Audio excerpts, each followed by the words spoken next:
All right, we are idling in day 3 of the MLF Invitational here on the Mississippi River.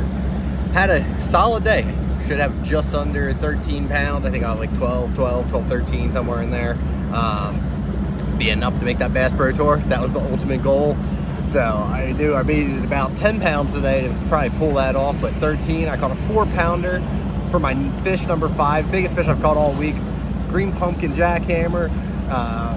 Had a razor shad on there and hot snakes, and it was just an awesome bite. It really was. I'm excited to go weigh these fish in there, see where we fall. We also want to sneak into the top 30, but we'll see where that ends up. Either way, can't be happier with how this week went. This is what the season was all about. So thanks for watching. I'll put some highlights in here. Watch day 1 from the other day when I had a big bag. I had almost 15 pounds. So talk to you guys soon.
Number 1.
Another 14-incher.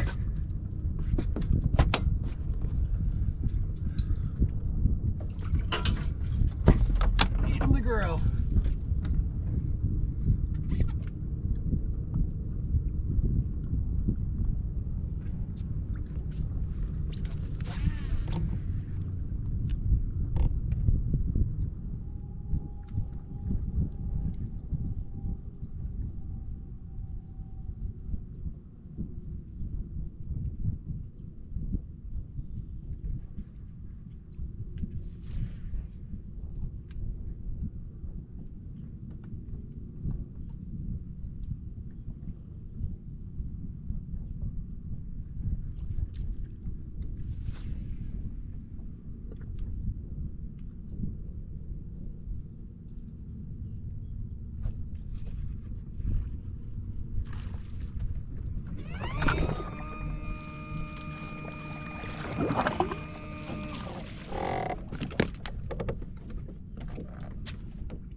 Four.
Yes!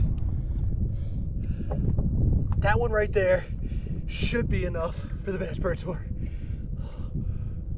Oh my gosh. Oh god, that jackhammer is chipped. Oh. That is number 5. That's gotta be pushing 4. Let's see what we got here. It's at least 3.5. Let's see if we get. We got 2 14-inchers, half to go. Man, that's a huge, huge fish. Oh, we needed that in the worst way. All right, let's see if we can get this Bubba scale rolling. We got our limit. All right, let's see what we got. 4-pounder. There we go. First 4-pounder of the week. That is huge. Oh man.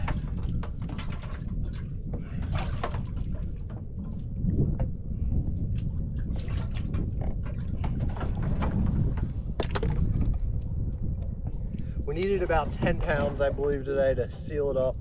I think we're going to be right at that already now.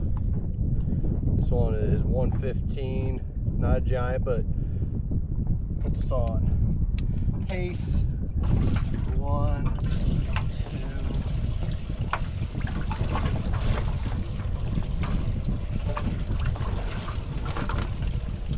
2. Man, I didn't know if that was a bass when I hooked it. First one I pulled back on me pretty hard. For some reason I picked up that green pumpkin jackhammer. I had a good feeling about that for some reason, and that was the one I went with. This one's 112. Save that one. That's our small one so far. I think I might have one that might even be a little bit smaller than that one, but it's all right, we'll deal with that when we get there.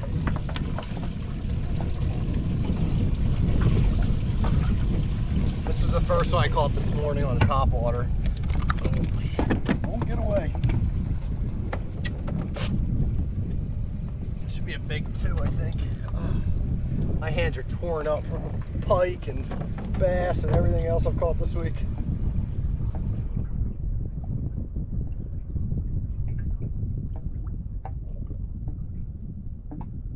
$212.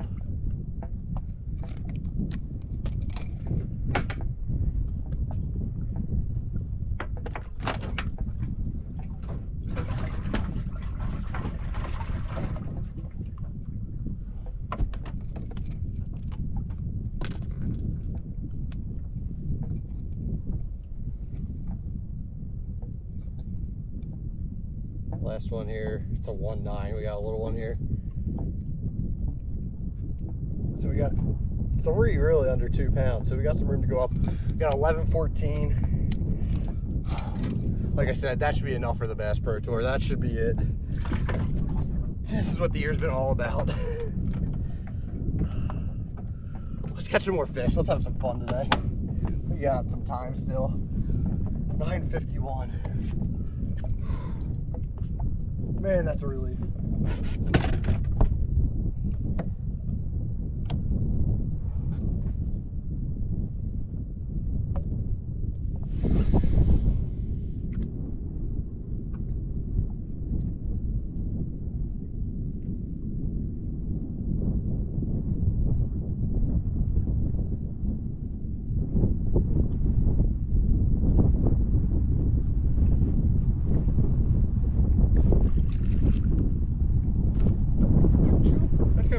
Skinniest pike I've ever seen.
Coal. Get rid of one of those 14 inchers. Ow, man, you got the teeth on him. Let's see.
They could jump out of the boat here. It won't be too big of a deal.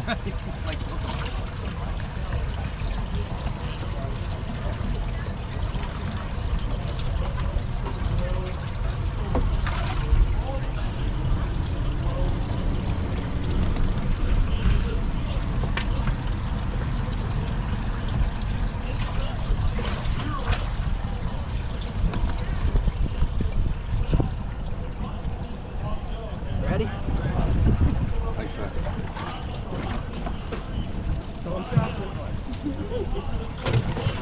I'm not ready.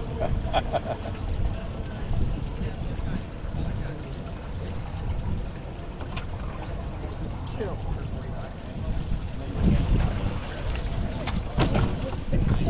All right, one more time. One more time. My thumb is done. Use your left hand. I can't. That one's probably worse. How's it going? How was the barbecue? Was it edible? We're good. All right. This fish, we're going crazy.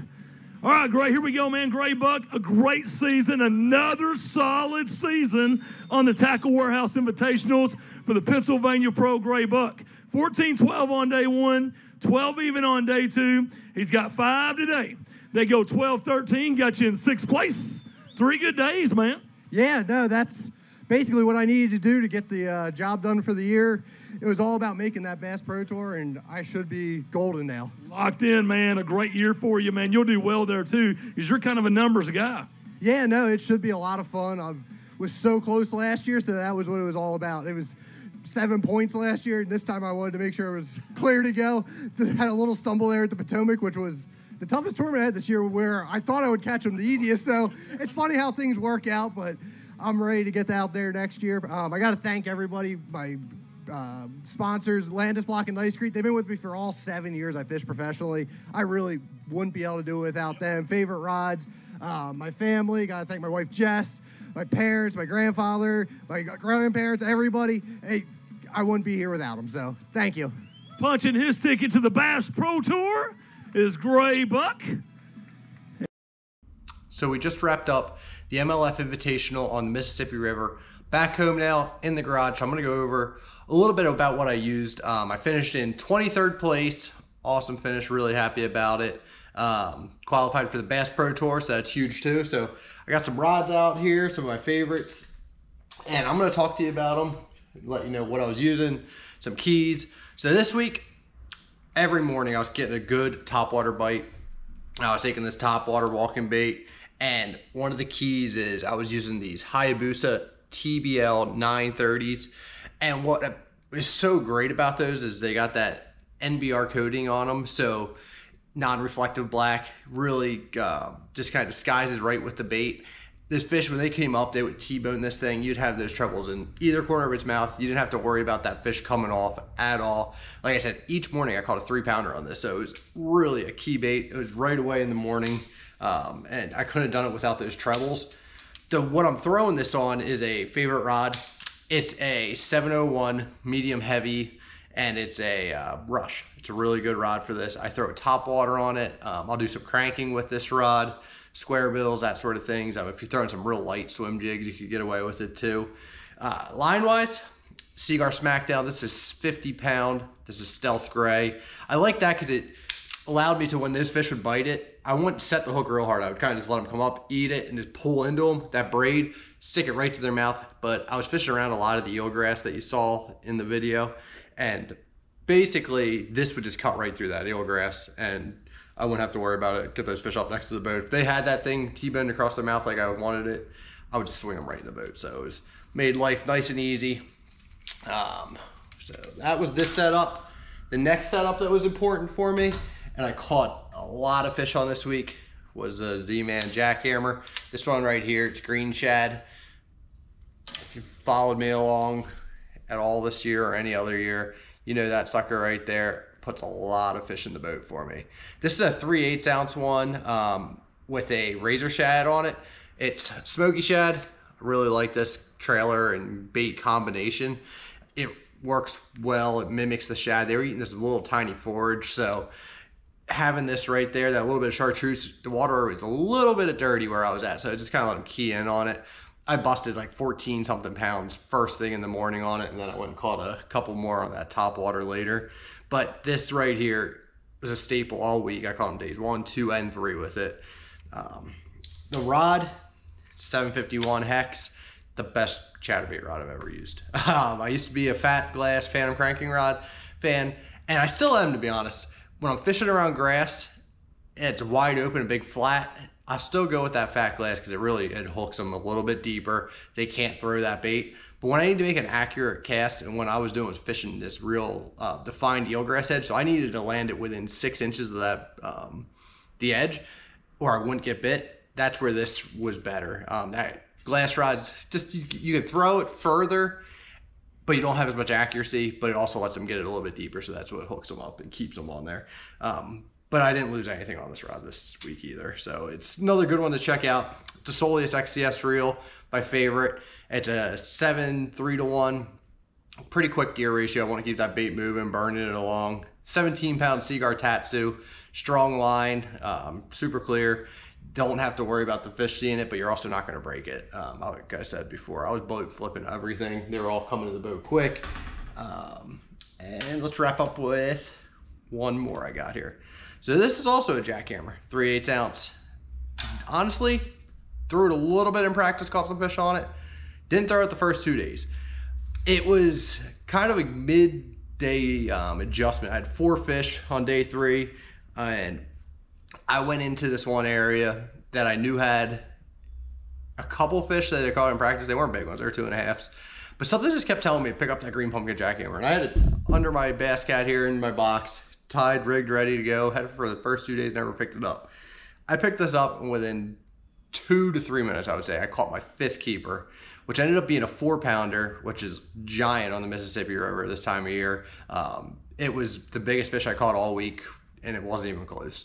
So when I hooked that one, same thing, 7.5 hex, Seaguar Tatsu 17, 7 3-to-1 favorite reel.